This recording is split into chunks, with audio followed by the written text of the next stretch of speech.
प्रिय दर्शकों, हाजिर हूं मैं एक अद्भुत ज्योतिषीय सूत्र लेकर। जो मेरे प्रेमी दर्शक हैं, जो ज्योतिष को समझते हैं और ज्योतिष को जानना चाहते हैं, उनके लिए ये ज्ञान में वृद्धि करने वाला होने वाला है।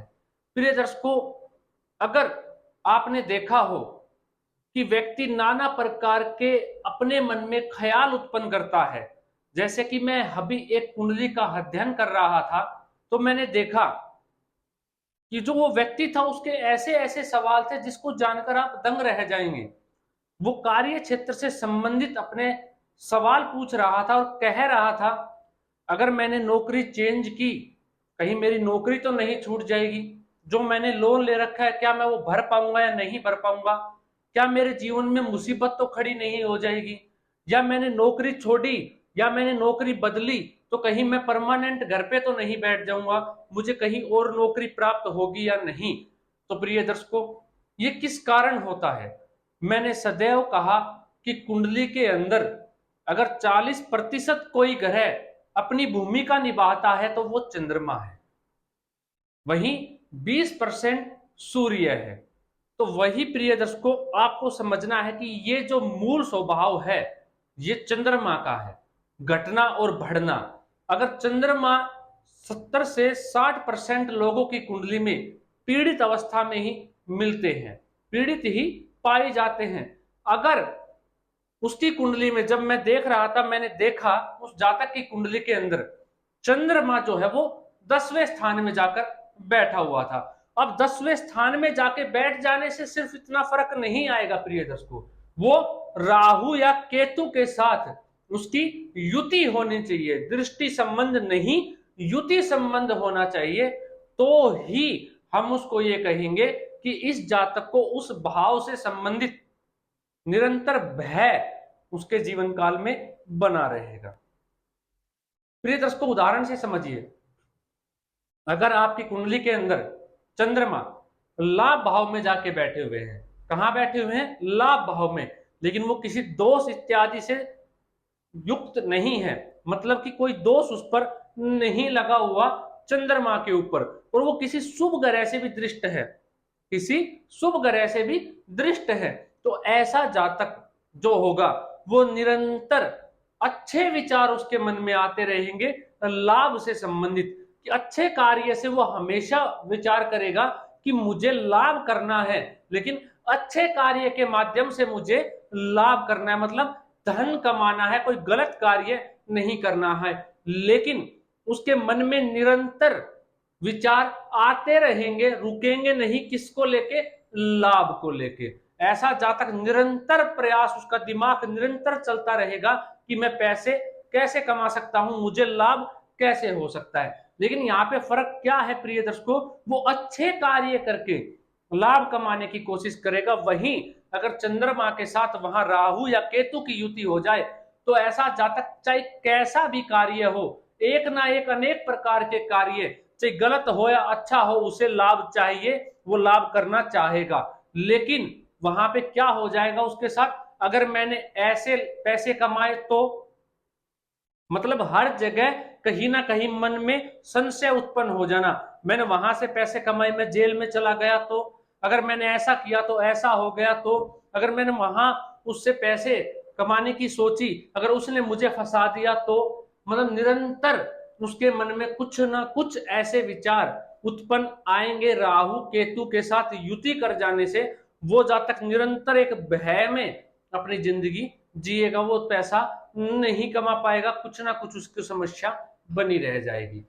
वही प्रिय दर्शकों, अगर सप्तम भाव में हो जाए, जातक हो या जातिका, जातिका सोचे कि कहीं मेरा पति मर गया तो, मेरे पति के साथ ये हो गया तो, चंद्रमा राहु और केतु की युति की बात कर रहा हूं प्रिय दर्शकों मैं। चंद्रमा के साथ अगर सप्तम भाव में ये युति बन गई तो क्या होगा? जातिका है तो मेरे पति के साथ ऐसा हो गया तो, निरंतर उसके मन में सवाल आएंगे, निरंतर उसके मन में ये बातें आएंगी, तो कहीं मेरा पति मर ना जाए, कहीं उनको कुछ हो ना जाए। और जातक है तो उनके मन में कहीं मेरी पत्नी का स्वास्थ्य बिगड़ ना जाए, कहीं मेरी पत्नी की मृत्यु ना हो जाए, कहीं मेरा पार्टनर मुझे धोखा ना दे दे, मतलब निरंतर उसके मन के अंदर खराब विचार उत्पन्न होंगे। अब ये बात आप जानते प्रिय दर्शकों, इसको किसी भी भाव में चंद्रमा को बैठा लीजिए, किसी भी भाव के अंदर। मान लेते हैं उदाहरण से ही, अगर पंचम भाव में जाके चंद्रमा राहु की युति है, चंद्रमा या केतु की युति है, तो क्या होगा? निरंतर बच्चों से संबंधित परेशानी, कहीं मेरे बच्चा बाहर जाए, खेलने गया, उसको लग जाए, चोट ना लग जाए, अगर उसकी पढ़ाई मैंने नहीं करवाई तो कहीं वो बर्बाद ना हो जाए, कहीं वो दर दर की ठोकरें ना खाए, मतलब निरंतर खराब मन में विचार उत्पन्न आना।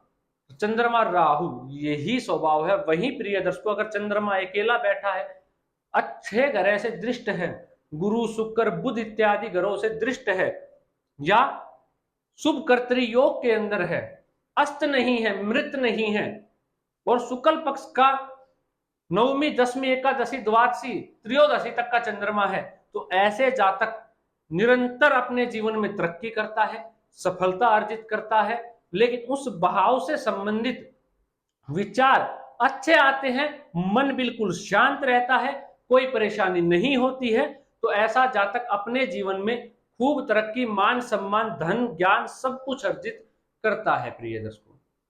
तो वहीं प्रिय दर्शकों, चंद्रमा पीड़ित हो जाए तो निरंतर मानसिक अशांति, मानसिक यातना, पीड़ाएं उसके मन में बनी रहती है। तो आप ये सूत्र जानते जानते या किस कार्यक्रम को देखते देखते हंस रहे होंगे, अगर ये सूत्र आपके ऊपर लागू हो रहा है। यदि आपकी कुंडली के अंदर चंद्रमा ऐसी स्थिति में विराजमान है जो मैंने आपको बताई, तो आप अपने मन ही मन में हंस रहे होंगे कि हाँ, ऐसा मेरे साथ हो रहा है। इसको किसी भी भाव में बैठा लीजिए प्रिय दर्शकों, चतुर्थ में बैठा लीजिए, माता की सेहत को लेकर परेशान हो जाएंगे।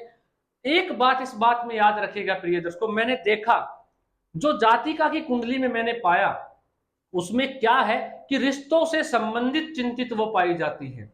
अगर किसी जातिका की कुंडली में चंद्र और राहु का संबंध है, युति है, और वो बैठे हुए हैं किसी भाव में, तो उस भाव से संबंधित जो रिश्ता होगा उसको लेके जातिका परेशान मिलेगी, और जो जातक होगा वो उस भाव से संबंधित जो भौतिक सुख है जो वो पाना चाहता है, उससे संबंधित वो परेशान मिलेगा। चाहे आप आजमा के देख लीजिए। तो मैं आशा करता हूं प्रिय दर्शकों, ये जो आज का सूत्र था इसने आपके ज्ञान में वृद्धि की होगी, आपकी जिज्ञासा को शांत किया होगा, और कहीं ना कहीं अगर आप ज्योतिषी प्रेमी हैं तो जन्म कुंडली अध्ययन करने में बेहद सहायता आपको इस सूत्र के कारण मिलने वाली है। तो उम्मीद करता हूं प्रिय दर्शकों, आपने अभी तक इस चैनल को सब्सक्राइब कर लिया होगा, अपने कर्तव्य का निर्वहन किया होगा। तो आगे भी इस प्रकार के कार्यक्रम मैं आप लोगों के लिए लेके आ रहा हूं, बने रहिएगा मेरे साथ। अभी के लिए इतना ही, नमस्कार।